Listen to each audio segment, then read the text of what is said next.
Bismillahirrahmanirrahim. Assalamualaikum warahmatullahi wabarakatuh. Terima kasih teman-teman yang sudah mencapai pertemuan ke-4. Di sini kita akan membahas tentang latar belakang. Jadi di sini kita mulai fokus ke bagaimana membuat skripsi. Jadi kan kemarin kita sudah membahas tentang bagaimana mencari tema ya. Jadi di sini temanya udah dapat, udah ACC. Kemudian dibuatlah bab 1 yaitu latar belakang. Menyusun latar belakang. Yang pertama, pahami 2 gaya riset di bidang informatika. Menjawab semua pertanyaan why di judul. Kemudian perhatikan pola alur dan pokok pikiran paragraf. Belajar menulis dengan ATM, amati, tiru, modifikasi. Kemudian menyusun rumusan masalah dan tujuan penelitian. Nah, ini bahasan yang pertama, pahami 2 gaya bahasa riset di bidang informatika. Nah, gaya penelitian di bidang komputer ini secara umum dibagi menjadi 2, yaitu Computer Science dan Information System, CS dan IS. CS itu memiliki karakteristik penelitian dan isu berhubungan dengan core teknologi dan perbaikan metode. Sedangkan untuk IS lebih cenderung ke arah isu tentang interaksi teknologi dan sosial, termasuk diantaranya mengukur dan menganalisa kesuksesan penerapan teknologi dan sistem informasi. Menjawab semua pertanyaan why di judul. Nah, latar belakang masalah harus menjawab semua pertanyaan mengapa atau why dari judul penelitian. Jadi contoh judulnya, penerapan algoritma ABC untuk mendeteksi kematangan buah berbasis Android. Nah, maka latar belakang masalah yang harus menjawab pertanyaan tersebut. Nah, ini mengapa algoritma ABC, mengapa kematangan buah, mengapa Android. Kalau kita contohkan lagi ke ayam ya, misalkan penerapan metode A untuk perkembangan ayam. Nah, kenapa kita tuh memilih ayam? Kenapa kita menggunakan metode A? Kenapa harus pakan A? Begitu. Itu harus terjawab di latar belakang. Kemudian perhatikan pola alur dan pokok pikiran paragraf. Nah, kunci dari keberhasilan menyusun latar belakang masalah penelitian, seberapa komprehensif kita merangkum penelitian kita. Jadi nggak perlu terlalu panjang. Latar belakang nggak usah terlalu, mungkin sampai belasan puluhan halaman. Jadi cukup ya, yang penting itu dirangkum dengan baik. Yang penting jelas dirangkum dengan baik, begitu aja. Nah, tulisan yang baik adalah bahwa dengan hanya membaca latar belakang masalah, orang itu langsung paham dengan apa yang kita lakukan, begitu. Untuk bisa mencapai itu, pokok pikiran seluruh paragraf pada latar belakang harus memuat 6 pola. Nah, yang pertama itu objek penelitian. Jadi kenapa kita memilih objek ayam kan? Dijelaskan. Kemudian metode-metode yang ada, kemudian kelebihan dan kelemahan metode yang ada.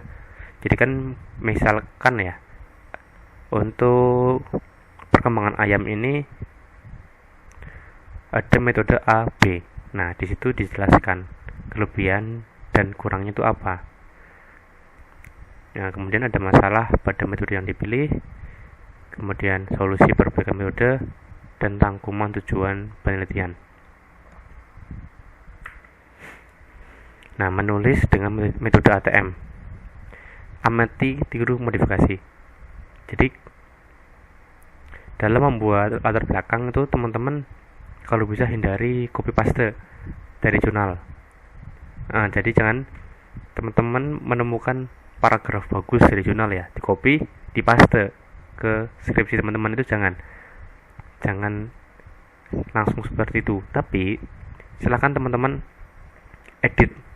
Misalkan begini, ada kalimat makanan itu enak, silakan teman-teman ubah dengan makanan itu lezat. Nah, walaupun itu beda kalimat, tapi maknanya kan sama. Oh, itu salah satu cara mengatasi untuk plagiat. Jadi nggak 100% sama. Yang penting itu maksud atau intinya itu sama, walaupun kalimatnya itu berbeda. Nah,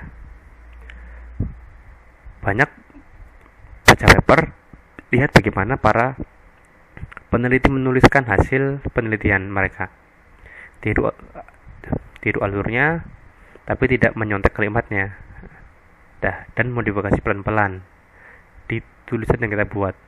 Jadi kan nggak langsung kopas. Kita tuh ubah kalimatnya, udah nggak apa-apa sebenarnya. Dikit-dikit diubah. Yang penting jangan 100% kopas. Kemudian jangan lupa memilih paper yang di aplikasi jurnal yang bagus. Ini kalau bisa cari yang bagus jurnalnya. Kemudian paling tidak, supaya tidak tersesat dalam studi literatur, patokan paper yang berkualitas adalah jurnal yang terindeks oleh ISI atau Scopus. Sedangkan kalau di Indonesia itu tuh terindeks oleh Sinta Ristek Dikti. Rumusan masalah dan tujuan penelitian. Ketika kita berhasil menyusun latar belakang masalah yang baik, seperti di atas tadi ya, masalah dan tujuan penelitian sudah pasti dapat kita rangkum dengan baik. Di Indonesia yang umum ya, secara umum masalah penelitian biasanya dirangkum dalam format identifikasi masalah dan rumusan masalah. Nah, ini contohnya. Di sini contohnya SVM adalah algoritma, tapi mungkin sulit dimengerti ya. Kita ambil contoh lagi, ayam lagi aja. Di masalah penelitian, misalkan metode A itu metode yang baik, yang efektif, misalkan ya, tapi mempunyai kelemahan, mungkin metode A ini mahal, pakan ini mahal, mungkin ya. Itu masalahnya. Nah, pertanyaan penelitiannya, seberapa tinggi metode A ini apabila teman-teman tambahkan modifikasi, apakah hasilnya lebih optimal, apakah ayamnya ini lebih cepat gemuk gitu. Bagaimana peningkatan akurasi ayam yang pakan A dengan pakan A modifikasi, manakah yang lebih cepat begitu. Nah, tujuan penelitian menerapkan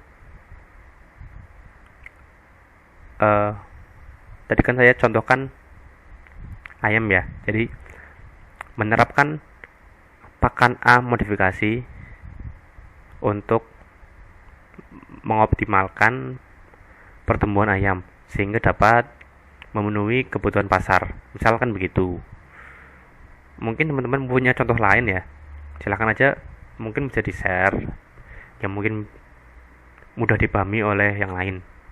Kalau saya sendiri waktu S1, saya dulu dicontohkannya dengan ikan mujair. Saya rasa mungkin lebih enak kalau contohnya itu berupa hal-hal yang apa namanya, yang umum gitu. Tapi ya mungkin teman-teman punya contoh lain, silakan bisa di share. Oke, terima kasih untuk pertemuan kali ini, mungkin cukup. Semoga bermanfaat. Saya saya minta maaf apabila ada perkataan yang salah. Silakan bertanya di forum apabila ada pertanyaan. Terima kasih. Wassalamualaikum warahmatullahi wabarakatuh.